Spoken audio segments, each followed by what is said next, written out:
And Darwin, second season with Liverpool. I've got to ask you this, John. Is he a great player, capable of terrible moments, or a terrible player, capable of transcendent, generational, memory-defining moments of wonder?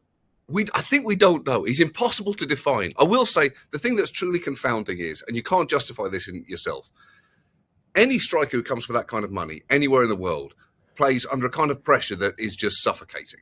And it feels like the fans are understandably going to turn on you immediately. And I can't quite explain why Liverpool fans didn't do that. There just seems to be something very special and unique about him, the utter mayhem that he represents. Again, he will fail in the traditional sense of missing an obviously great chance, but he will entertain you in the process. You are entertained with Nuñez. And so to see him succeed, like at Newcastle, to have Klopp essentially say, I know what this situation demands, chaos, unleash chaos, release the Kraken, then it's great when it works. It's also kind of great when it doesn't.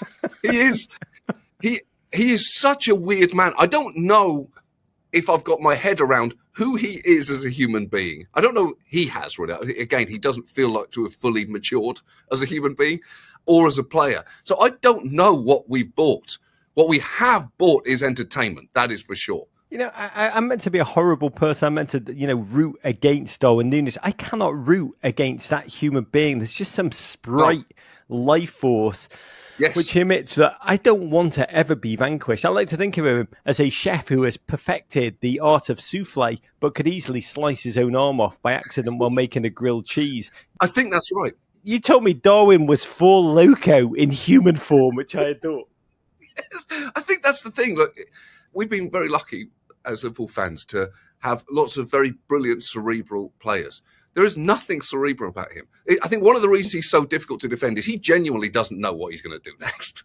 It's almost like he would say to a defender, if I knew what was about to happen, I'd tell you and you could try to stop it. But I don't know.